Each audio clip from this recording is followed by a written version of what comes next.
Fala galera, me chamo Johnny Abreu, sou apresentador do Legado Cast. É com muita honra, né, da gente estar gravando esse primeiro episódio do Legado Cast. Né, um projeto grande, algo que Deus colocou no nosso coração. E hoje eu tenho a honra de trazer um cara, que esse cara é fenomenal. É um cara que eu tive o prazer de conhecer ele. Ele é pai, ele é esposo, ele é empresário. O nome dele é Olavo Brauer, meu amigo. Quando você falou, eu achei que ia entrar outra pessoa aqui. Muito obrigado por me receber. É uma honra estar aqui, é uma honra ter esse reconhecimento. Mas tudo que eu faço assim é simplesmente pela satisfação de servir a Deus. Tudo que a gente tem vivido nos Legendários, que tem sido muito intenso, é simplesmente para honrar o que Deus fez na minha vida e que eu sei que Ele pode fazer na vida de outros homens. Cara, que top. Olavo, cara, a primeira vez que eu te vi, foi lá na Esperança. Eu acho que foi um culto de homens. E eu vi aquele cara lá e eu sabe que não bateu. Normalmente eu causo esse efeito. Não bateu, eu olhei assim aí. Às vezes eu causo esse efeito em mim. Eu olho de manhã e falo assim, quem é esse abusado? Aí depois eu falo, opa, é eu. Cara, e aí teve esse culto, e eu acho que nesse dia você ministrou, e tava começando a levantar o ministério de homens. Certo. Só que eu olhei e falei assim, não sei, cara, não bateu. Teve alguma coisa assim. Só que depois de te conhecer, né, aí eu vi que não bateu, literalmente. Meu amigo, vamos lá. Você é carioca? Você é carioca? Sou, na verdade, eu fui criado, eu nasci em Brasília e fui com 2 meses para o Rio de Janeiro. Aí eu fui criado no Rio de Janeiro. Então, eu sou meio nômade, né? Eu já morei em muito lugar, já viajei muito. Sou filho de militar e por conta disso eu não crio muitas raízes, né? Mas toda a minha construção de infância e adolescência foi no Rio de Janeiro. E aí eu passei muito tempo trabalhando em vários lugares até chegar em Imperatriz, que foi em 2011 que eu cheguei aqui. Legal. Mas como é que foi essa transição para tu chegar aqui em Imperatriz? Porque eu trabalhava com meu pai, né? A gente tinha uma empresa de consultoria e fomos contratados para o projeto da construção da Suzano. E aí, na época eu já tinha... A empresa fica em São Paulo, eu saí de São Paulo, fui para São José do Rio Preto, fiz um projeto lá. De lá eu fui para Bahia, da Bahia eu fui para Recife. E aí em Recife surgiu... Eu estava querendo voltar para casa, na verdade. Caraca, foi bem uma... Rodei bastante. Isso porque em outros... Já morei nos Estados Unidos, já morei na Colômbia. E aí já morei em Brasília. Mas pela empresa eu fiz esse trajeto. E aí, quando terminou o projeto em Recife, eu falei assim, não, acho que é hora de eu voltar para casa. Aí meu pai falou, olha, tem um outro projeto aqui, que é Imperatriz. Eu falei, eu não sei onde fica. Aí fui pesquisar. A única coisa que eu achei em Imperatriz na época, que eu achei no Google, não, foi uma foto dos 50 bis. E da Beira Rio, da antiga Beira Rio, né, que era um lago só. Aí eu falei, meu Deus do céu, vamos, né? Vamos. Resolvi vir para cá. Com 2 meses que eu estava aqui, não era cristão na época, cheguei aqui e falei, não, vou tocar o terror na cidade. Com 2 meses que eu estava aqui, eu conheci a Renata, que é minha esposa, e depois eu não quis mais sair de jeito nenhum. Meus filhos são nascidos aqui, eu não tenho... A não ser que Deus fale comigo, mas eu... Não tem pretensão de sair daqui? Não, nenhuma. Eu de fato, sem prepotência nem nada, eu confio que eu tenho uma missão aqui nessa cidade. E eu sei que essa cidade tem algo para mim. Assim, eu aprendo muito aqui. E como é que foi esse processo de conversão? Assim? Como foi que você conheceu a Cristo? A Renata terminou comigo quando a gente namorava e ela falou que não queria viver a vida que eu vivia, porque ela era da igreja já.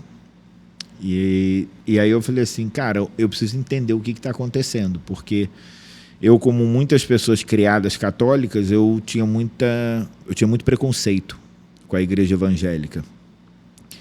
Mas eu estava rendido já, né? Vendido, arriado nas 4 rodas, e eu falei assim, cara, eu preciso saber o que é, porque ou ela não é quem eu acho que ela é, ou a igreja evangélica não é o que eu penso. E então eu comecei a frequentar junto com ela. Na época a gente frequentava uma igreja chamada Catedral da Família Cristã, na Rua Sergipe. Sei onde fica. E eu participava de tudo que tinha na igreja eu participava. Quem sugava a sabedoria, o conhecimento e a paciência do pastor era eu. Mas eu queria entender. Aí passaram-se alguns meses, acho que foi uns 4, 5 meses.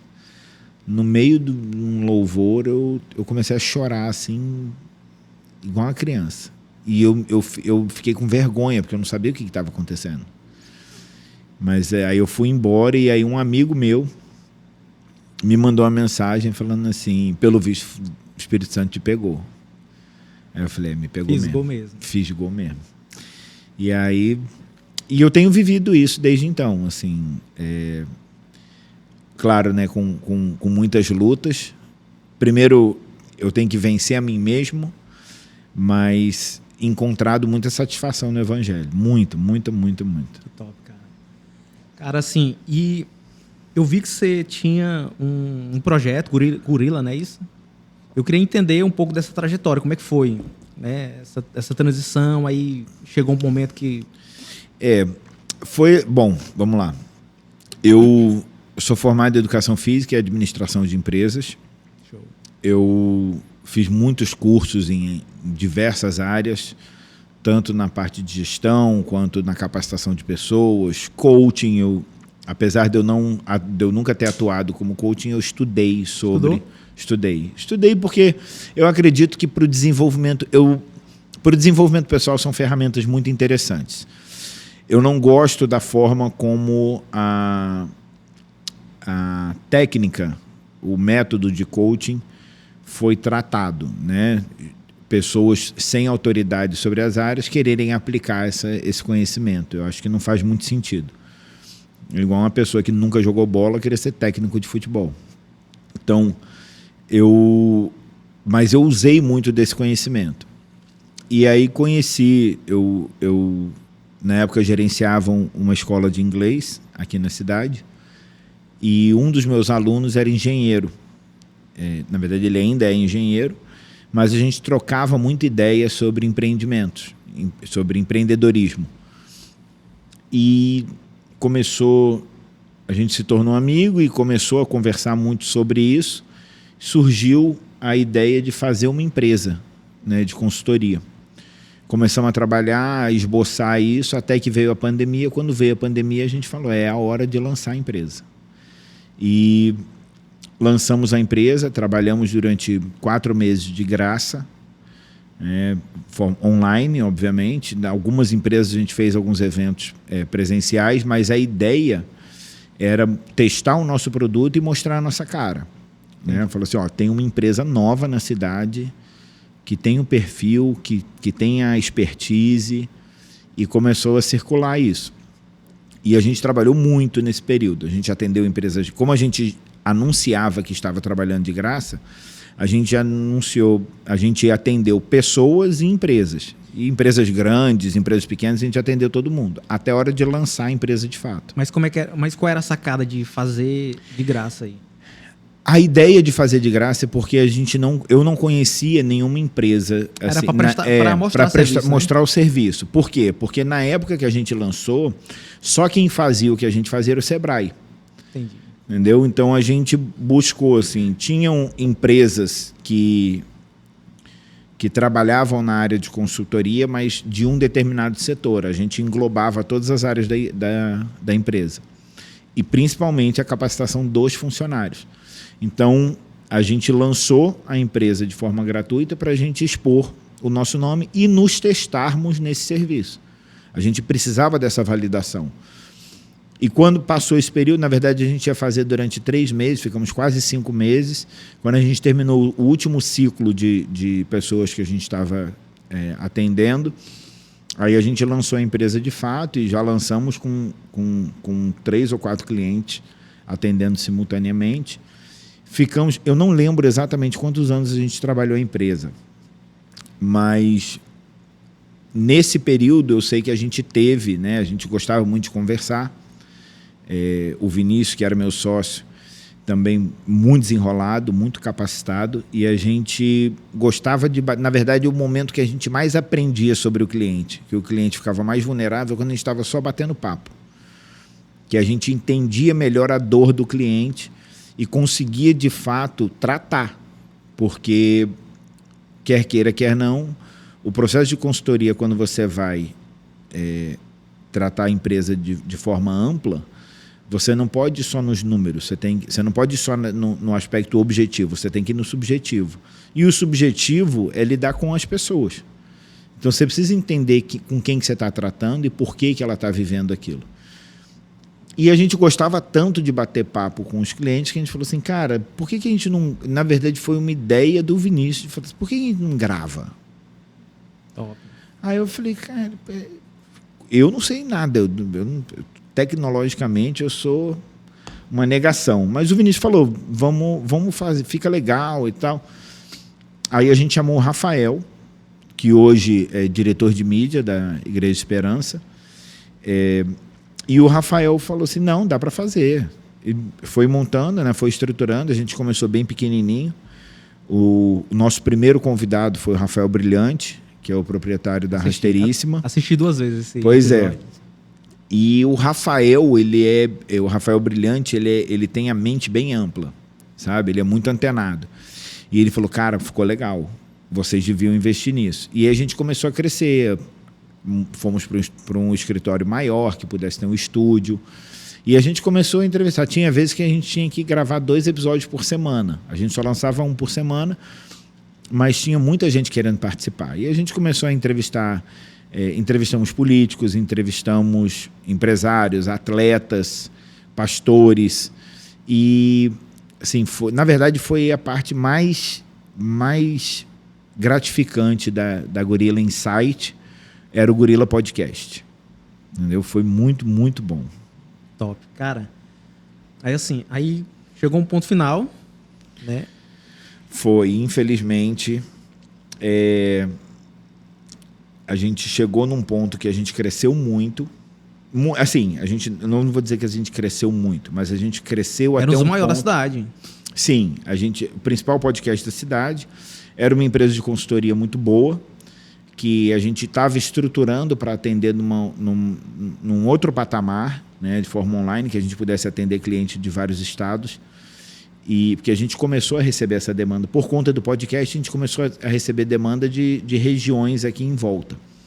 E a gente falou, cara, não dá para a gente atender, a gente tem que arrumar uma solução. Fomos para essa solução, vimos que essa solução, de fato, era muito viável, fizemos a estruturação, mas chegou num ponto que eu tive que ouvir o que Deus estava falando comigo. E ele falou de uma forma que eu não pude negar e nem fugir.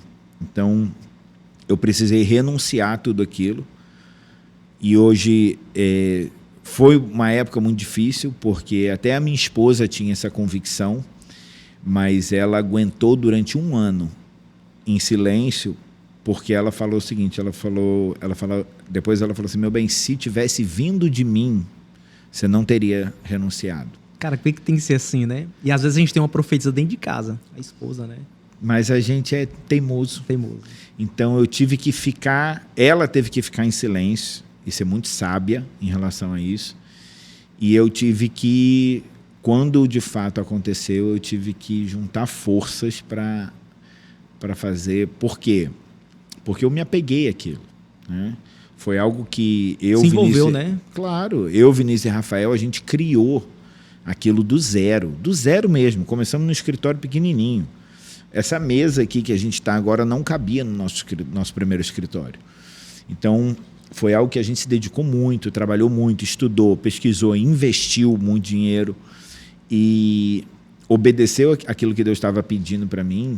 Não era só me magoar, era magoar outras pessoas. Entendeu? Entendi. E graças a Deus eles foram muito compreensivos. Deus me abençoou demais nesse processo.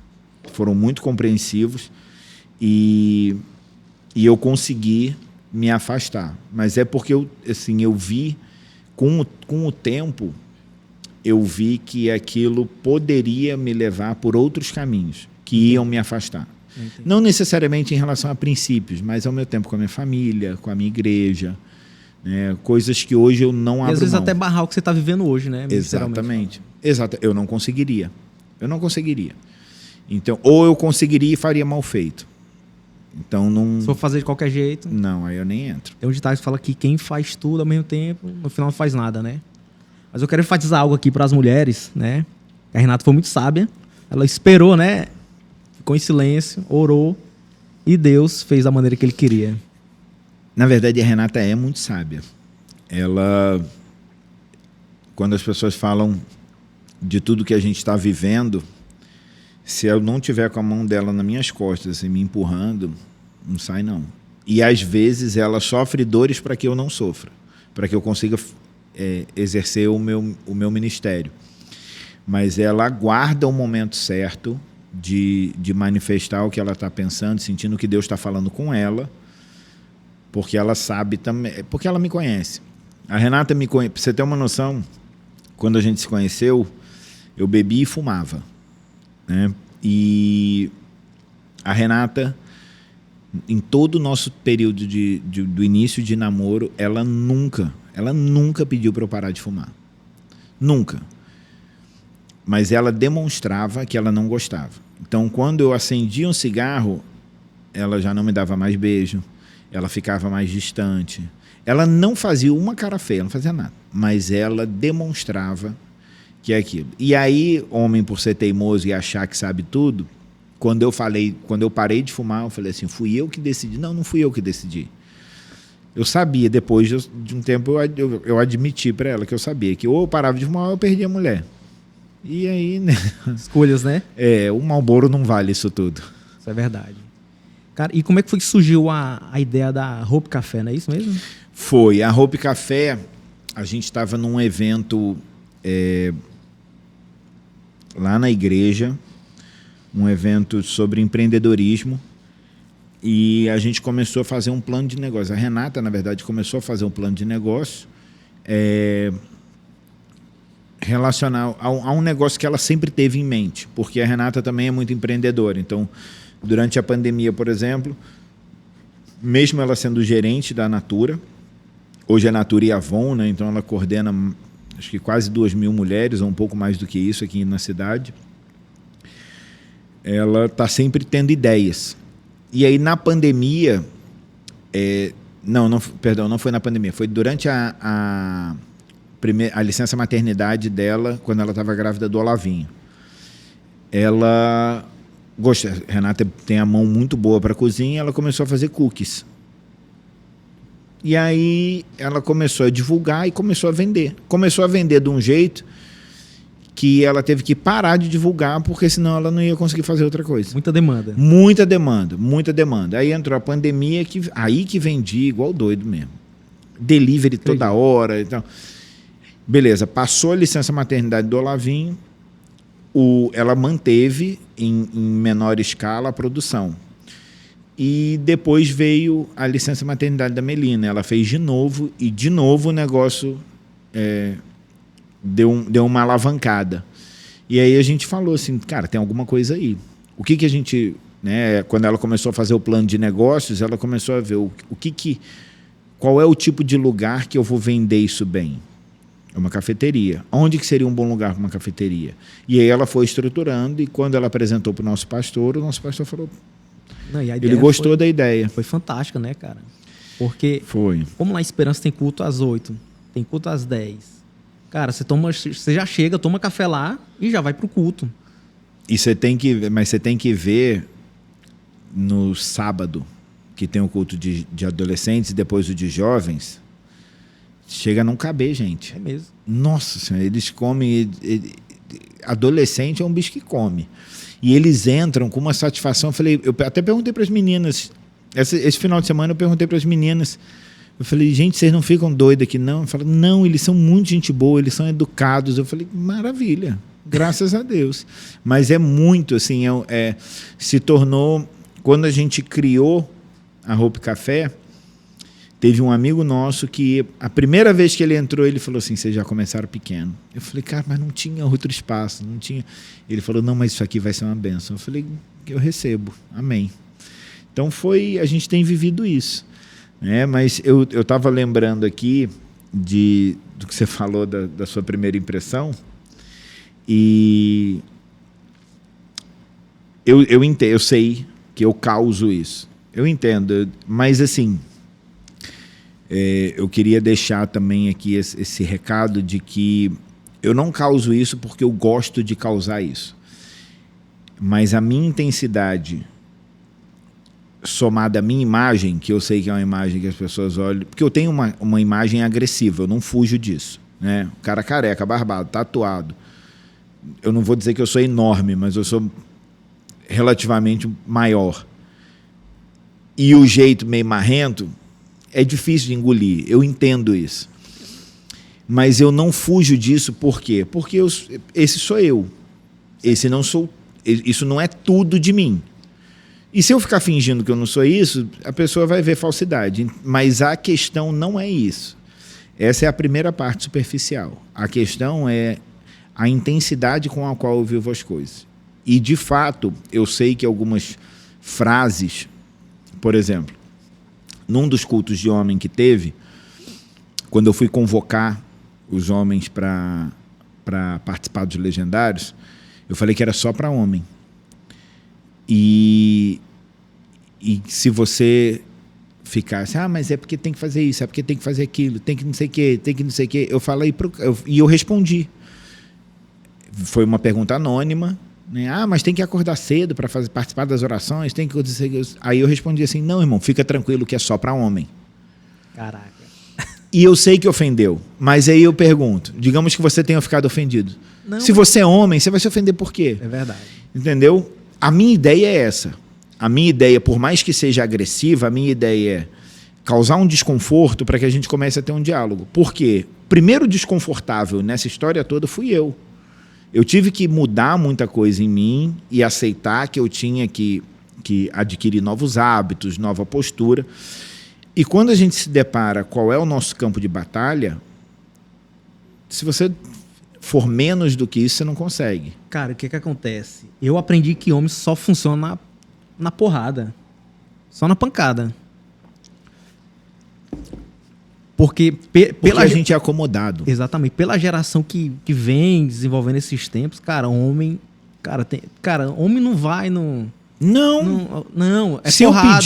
Se eu pedir, o cara vai negociar. Sim. Se eu pedir, vai ter uma justificativa. Se eu pedir, ele vai fazer de boa vontade. Quando ele não tiver de boa vontade, ele não vai fazer. Só que aí você cria um hábito de que é uma opção sua se levantar contra os males que existem. Sim. E, na verdade, nós não temos essa opção. Ou a gente se levanta, ou a gente entrega o que a gente tem. Em que sentido? Se eu não estiver na linha de frente dessa batalha, pela minha esposa, pelos meus filhos, e eu vou tratar só a questão da família, tá? Para começar. Uhum. Se eu não tiver, eu já perdi eles. Você já entregou eles para alguém, porque esse campo de autoridade, de influência, ele nunca fica vazio. Então, se a influência e a autoridade da sua família não é você, alguém vai assumir esse posto. Isso é verdade. E é assustador quando você olha rede social, qualquer coisa, televisão, internet, quais são as opções disponíveis. Graças a Deus, no meu período de maior luta espiritual, que nós estávamos muito fracos, abatidos, que nós saímos de uma igreja para ir para outra, a minha filha mais velha, que hoje tem 20 anos, ela tomou a decisão, foi ela a primeira a decidir, não, essa igreja aqui é a que eu quero ficar, aqui eu sinto o Espírito Santo. E graças a Deus que o pastor dela, que é o pastor Júnior Bandeira, foi tão impactante na vida dela que ele assumiu durante um tempo a influência que eu não estava exercendo.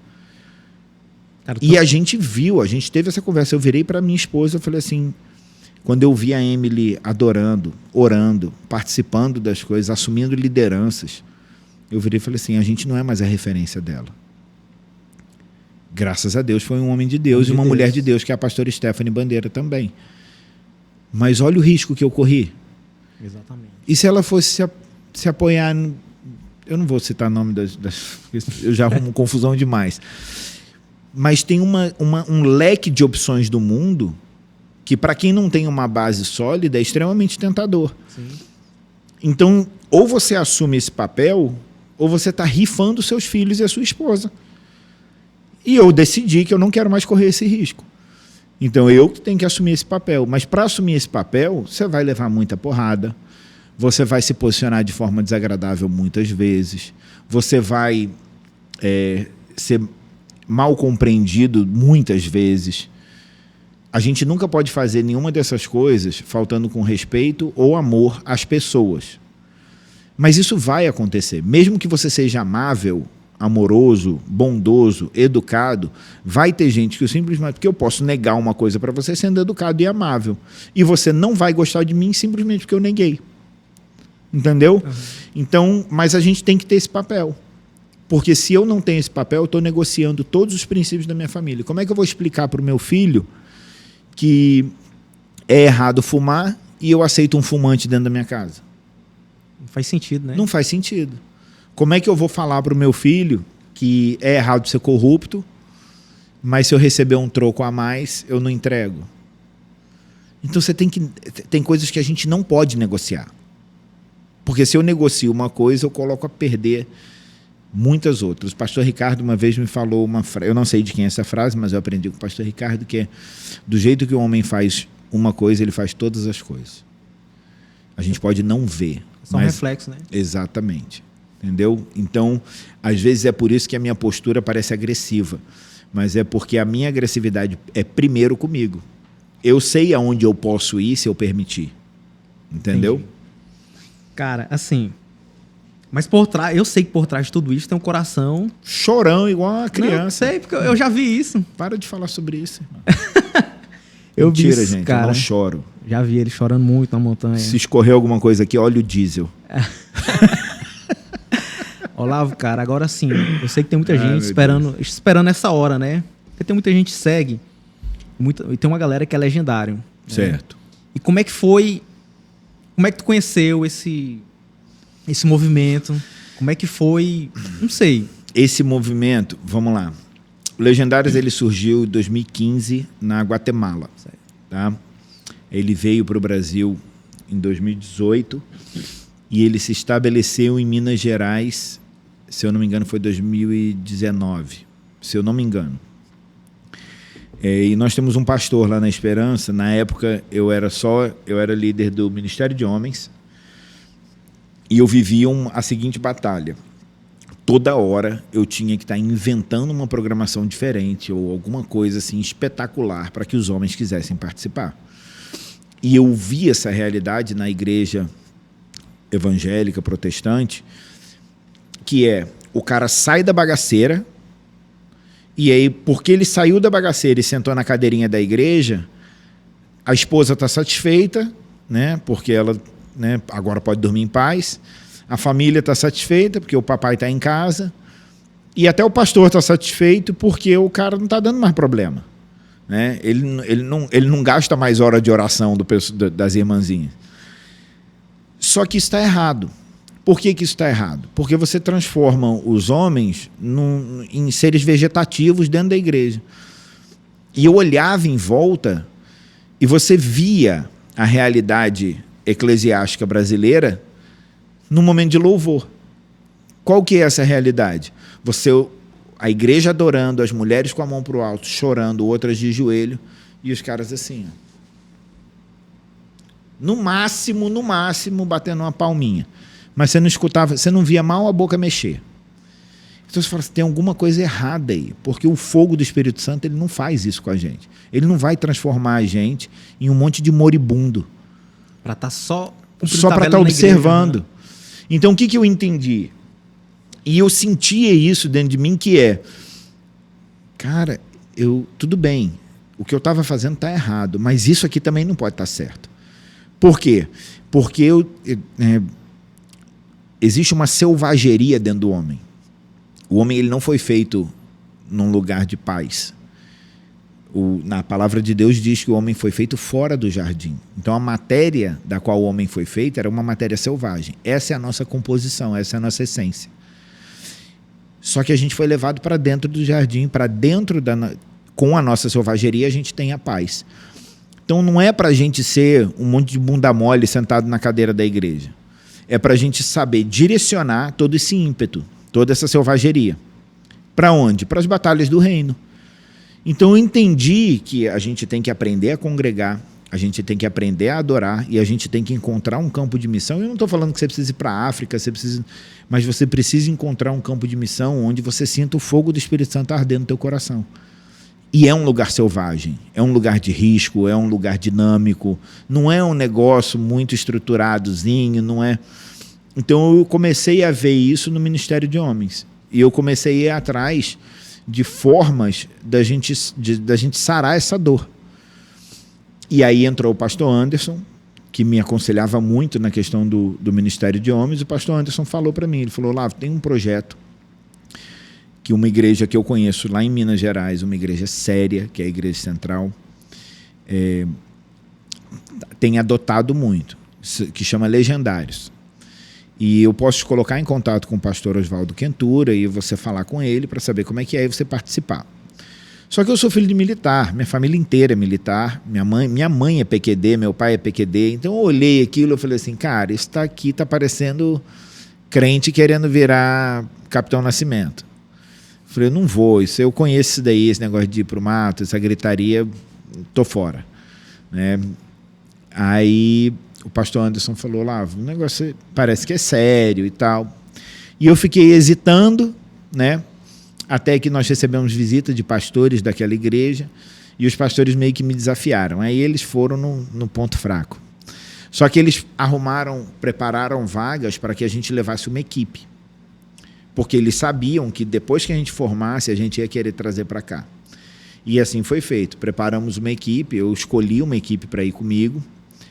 E fomos 8, né, o primeiro grupo, a primeira turma, os pioneiros do Nordeste. Fomos em setembro de 2023 e quando a gente chegou no quarto do hotel... Setembro de 2023. Isso, formamos a primeira turma.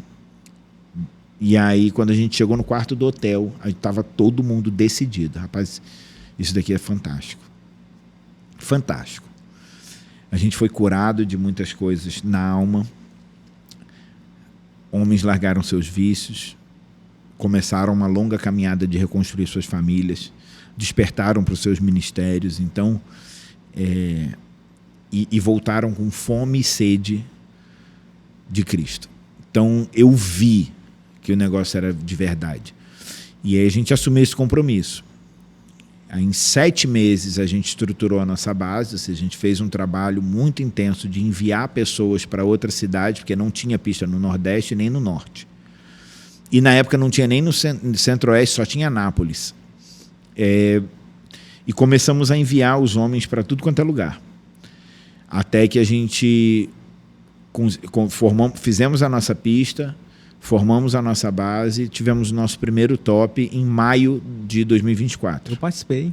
Você participou do top pioneiro, do 699.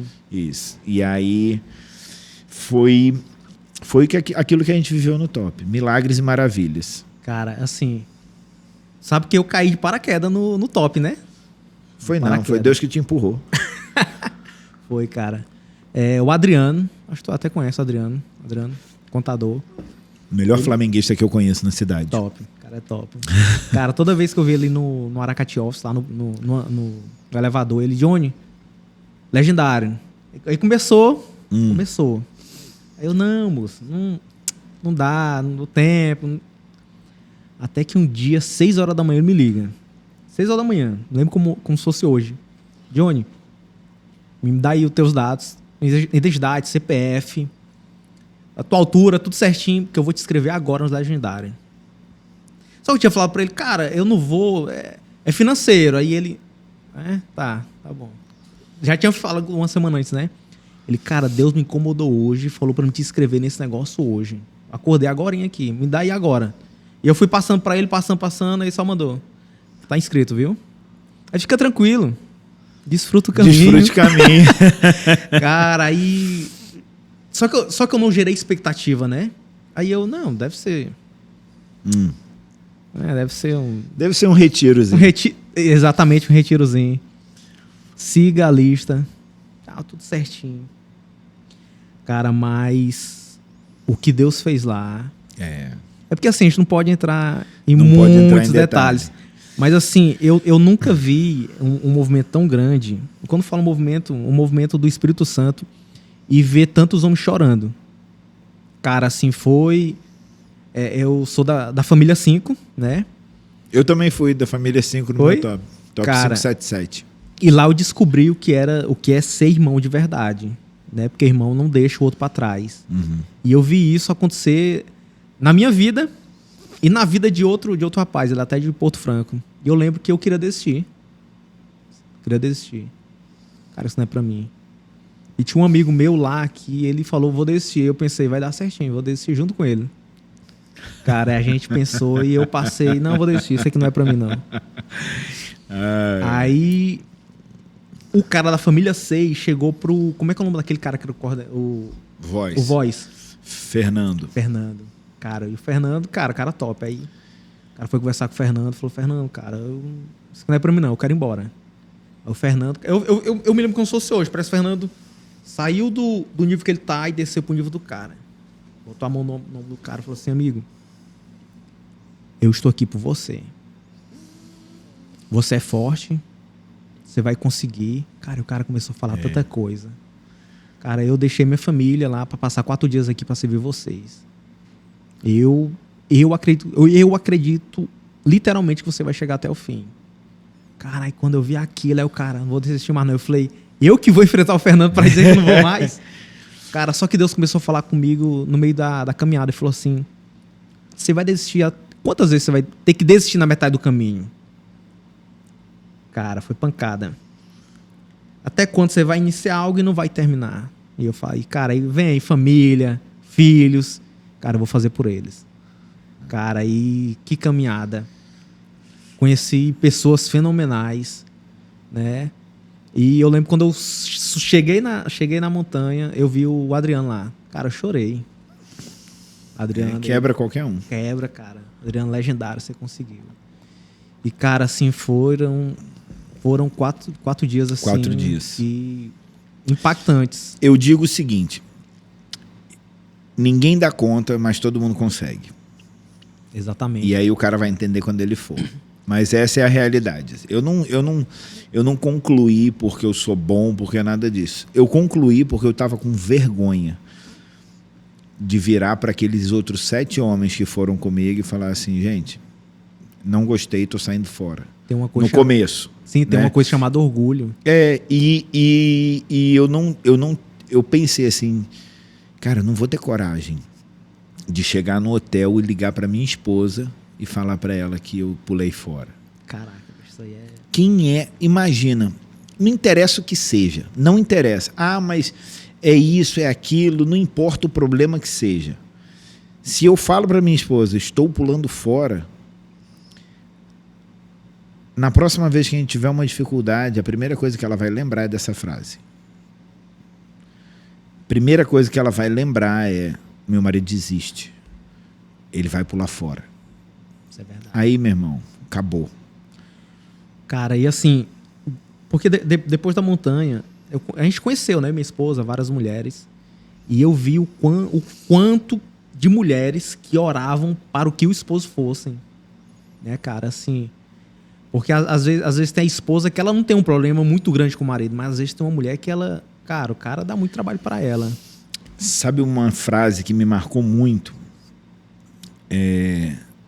No nosso segundo top, o 757, uma irmã da igreja estava, não vou dizer que ela estava me perturbando, mas ela estava insistindo muito. E aí ela virou para mim e falou assim, e eu falei para ela, eu falei sinceramente, eu falei assim, irmã, o teu marido está em ministério, o teu marido está na liderança, o teu marido está... Você quer o quê? Para que você quer tanto que ele vá? Aí ela virou para mim e falou assim, porque eu sei que Deus tem muito mais para a vida dele. Eu não quero um homem que sabe sobre Deus, eu quero um homem que conhece Deus. Aí como é que você nega um pedido desse? É verdade. Entendeu? E assim,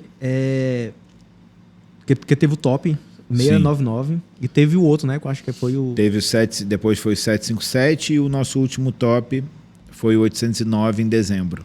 Qual foi a história que mais te marcou lá? De homens, assim, testemunho, algo assim que mais marcou, assim, que você falou assim, caraca, isso aqui é... Não, o testemunho que mais me marcou foi o do Nolasco. É? É. A forma como ele decidiu ir. Ele foi do 699. 699. Eu lembro dele. Foi no nosso top pioneiro, foi o nosso top mais difícil. E a forma como ele desistiu, a forma como ele insistiu e persistiu para conseguir a vaga, e a forma como ele lutou quando ele estava lá. Eu lembro. Quando ele estava lá, as coisas que ele me falou,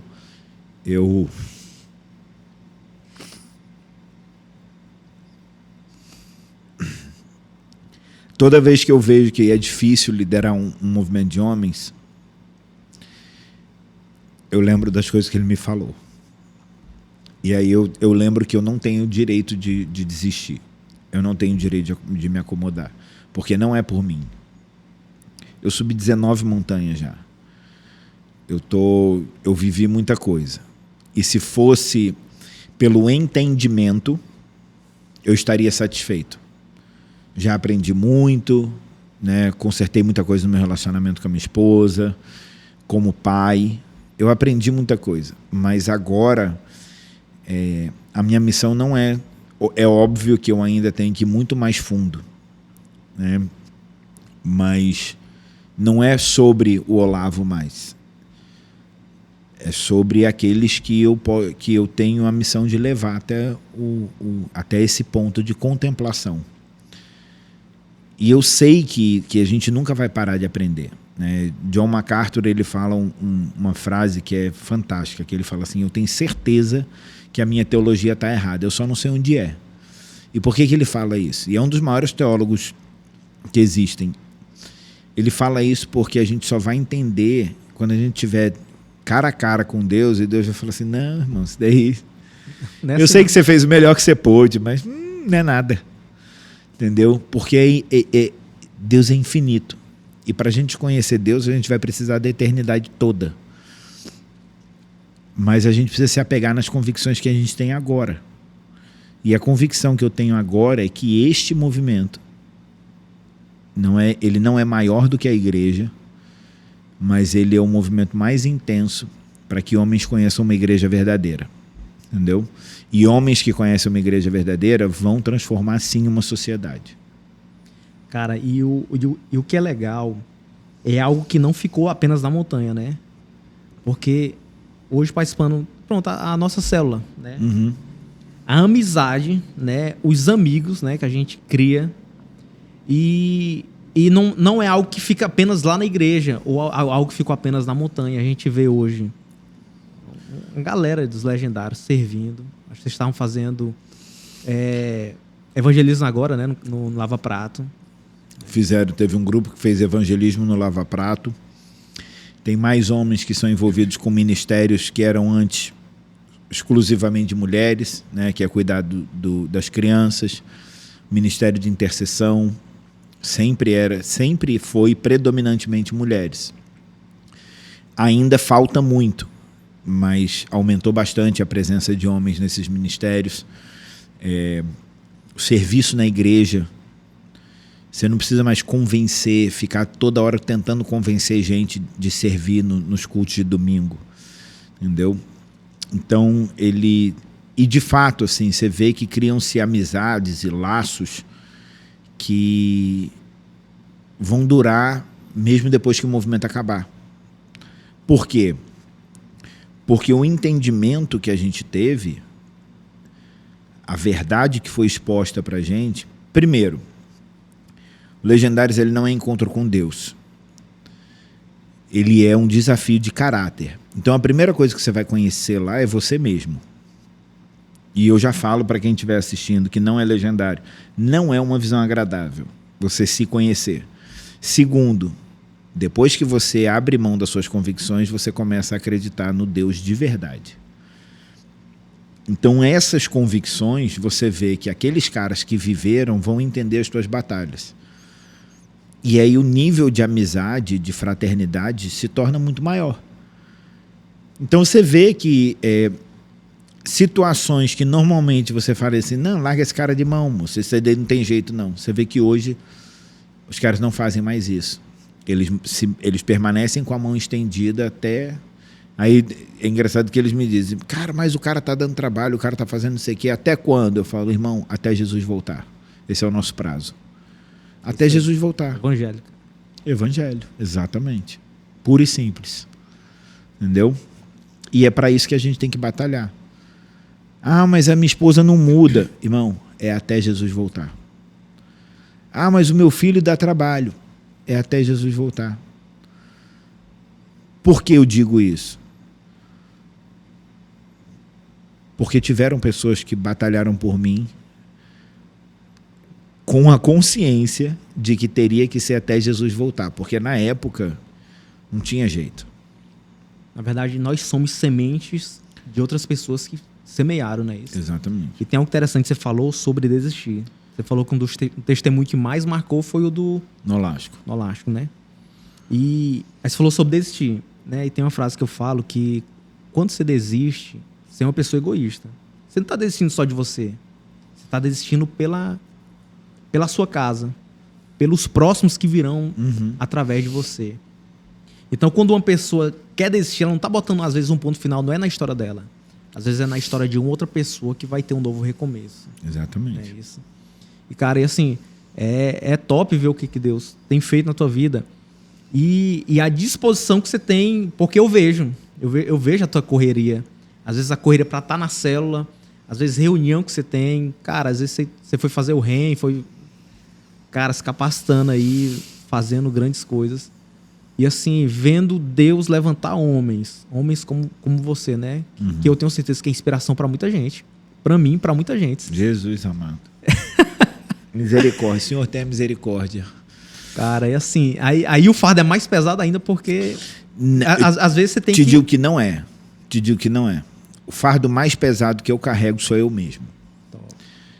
De verdade, eu falo de todo o coração, porque as principais dificuldades que eu vivo ou vivi ministerialmente foram colocadas por mim.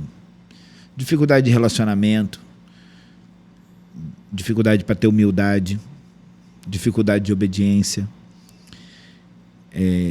Às vezes, em alguns momentos, ser muito impulsivo, né? Em alguns momentos ser intenso demais. E eu posso dizer assim que nenhum dos erros que eu cometi foram com a intenção de ferir alguém, mas eu vejo que foram feridas as pessoas. Nunca foi minha intenção, mas aconteceu. Por quê? O meu maior fardo é domar isso tudo. Entendeu? O resto, todos os outros aspectos, se você sentar e conversar, se você tiver clareza, se resolve. Eu não estou dizendo que tudo vai ser resolvido positivamente. É muito frustrante você virar para uma esposa e falar para ela que não vai ter vaga. Agora, você virar, sentar, conversar com ela e falar assim, irmã, eu gostaria muito de te ajudar, mas não vou conseguir te ajudar, não tem mais vaga. Eu posso tentar ajudar o teu marido conversando com ele, alguma coisa assim. Fere muito menos do que eu simplesmente não responder as mensagens que ela manda. Entendeu? Eu tentar fazer algo pelo movimento é muito bom, é muito válido, mas se eu estiver tirando homens da igreja, eu vou estar ferindo. E eu vou estar destruindo ou desconstruindo aquilo que vem sido construído há muitos anos. Então, eu acredito, eu costumo dizer o seguinte, que e muitas vezes a gente fala assim, nossa, mas o inimigo se levantou. Rapaz, eu acho que a maioria das vezes não. Eu acho que a maioria das vezes ele está sentado olhando e falando assim, não, deixa que esse aí se destrói sozinho.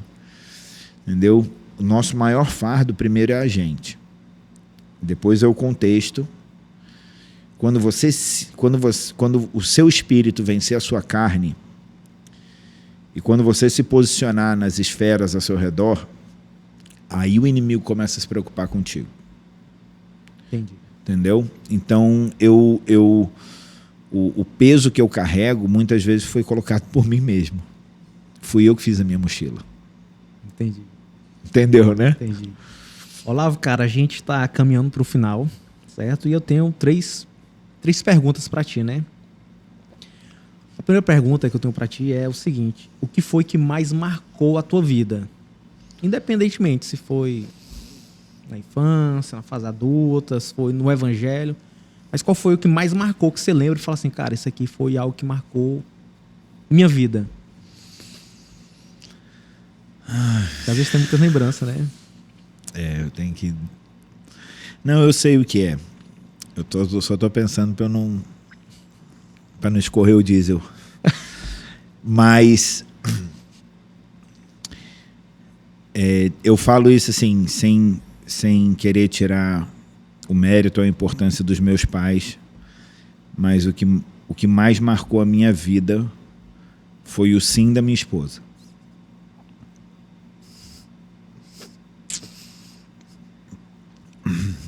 Porque ela me conhece.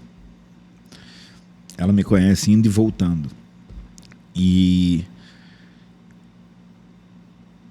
me conhecendo, e ela me conheceu na minha pior fase. Ela sabe como é o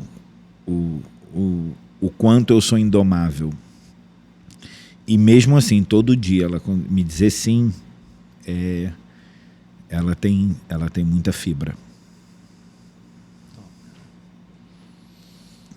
Faz o homem se emocionou, viu, Renata? Olavo, cara. E assim, para os homens que estão assistindo a gente hoje, né? Qual o conselho que você daria para um homem hoje? O versículo preferido que eu tenho. Qual? Efésios 5,14.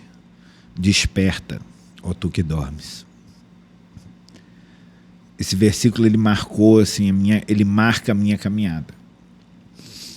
Porque ele fala: desperta, ó tu que dormes, levanta-te dentre os mortos e a glória de Cristo resplandecerá sobre ti. Basta a gente entender quais são as áreas que a gente está dormindo. E esse versículo para mim ele é muito forte porque quando a gente entende o comando que está sendo dado, o que ele está querendo dizer é o seguinte: ei, você não morreu ainda, mas você está se parecendo com os mortos. Ele fala desperta, ou seja, você tem vida, mas levanta-te dentre os mortos. Ou seja, você está misturado com um monte de moribundo, com um monte de morto. Você está se fazendo de morto, mas dá para você se levantar ainda. Ainda tem esperança. Então se levanta, porque quando você se levantar e você se posicionar, você cumprir o seu papel, o seu sacerdócio, a glória de Cristo vai resplandecer sobre ti. Então Deus vai ser conhecido. Show, cara. E a terceira e última pergunta: qual é o legado que você quer deixar para as pessoas assim? Eu não quero, por mais que seja bacana, eu não quero deixar o legado de que ele foi o legendário mais brabo de todas as montanhas. Eu não quero deixar o legado de um homem feroz. Eu quero deixar o legado de que eu matei a minha carne. E a minha esposa é feliz e os meus filhos são apaixonados por Jesus. É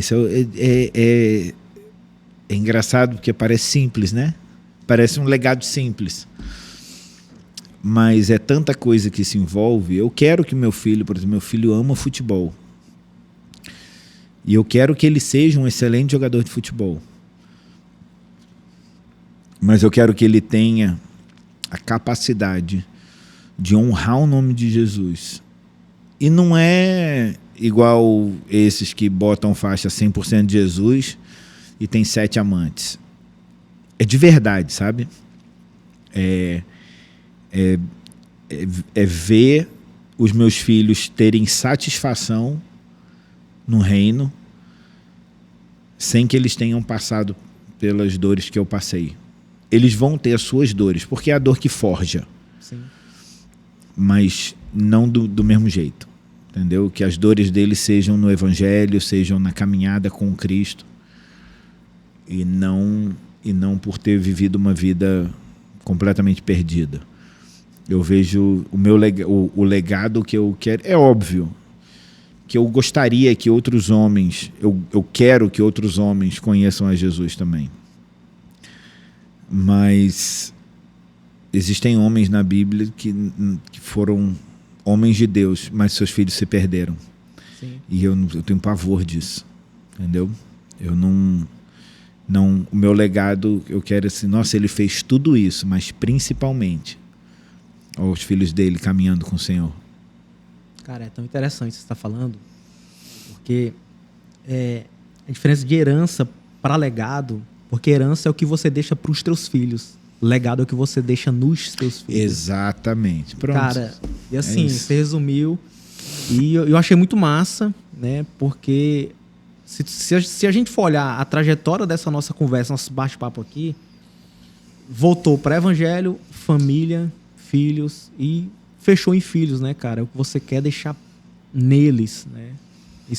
Cara, esse legado. Mas aí... eu reforço o seguinte: eles não são a minha prioridade. E aí as pessoas vão ouvir e falar: esse bicho é doido. Mas a minha prioridade é a minha esposa. É isso aí. Sempre vai ser. É com ela que eu vou deixar esse legado para eles, neles. Entendeu? Não adianta. Não existe você virar e falar assim, você ter um casamento infeliz e falar, mas eu sou um bom pai. Não é. Um bom pai, ele é antes de tudo um bom marido. É isso, todo mundo precisa entender isso. Uma boa mãe é antes de tudo uma boa esposa. Ah, mas eu cuido dos meus filhos. Se você não cuida primeiro do seu marido, esse é o exemplo de casamento que os seus filhos vão ter e é o exemplo que eles vão seguir. Então, tudo isso, na fundamentação disso, está obviamente a minha vida com Deus, mas a minha vida com a minha esposa. Entendi. Olavo, cara, foi um prazer te receber aqui no nosso primeiro episódio. Foi uma satisfação estar aqui, assim, eu gosto muito de... E é interessante porque vai dar sempre muitas voltas, né? Eu tenho 42 anos, já vivi muita coisa na minha vida, mas sempre vai voltar para Jesus. E até quando eu fazia consultoria, já tiveram situações em que os sócios estavam discutindo e não estava dando certo. E eu lembro desse momento com muito carinho, que eu virei e falei assim, vamos parar aqui rapidinho, vamos orar. E eles me olharam assim, cara desse tamanho pedindo para orar, e a gente orou.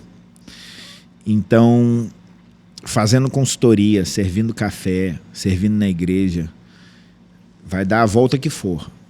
E eu posso falar sobre gestão de pessoas, capacitação de pessoas, desenvolvimento pessoal, organização de empresas, sempre vai voltar para Jesus. Sempre. Ele é o início e o fim, né? E para que mais? Cara, muito obrigado, viu? Foi uma honra te receber aqui. Irmão. Tamo junto. Foi um prazer. Galera, então esse é o nosso primeiro episódio, né? Fica ligado. Na próxima semana já vai sair esse episódio, vai estar lá no YouTube. Eu queria que você compartilhasse, curtisse, porque tem muitas novidades chegando e vários testemunhos. Porque aqui no Legado Cast, histórias que inspiram, ideias que permanecem. Tchau.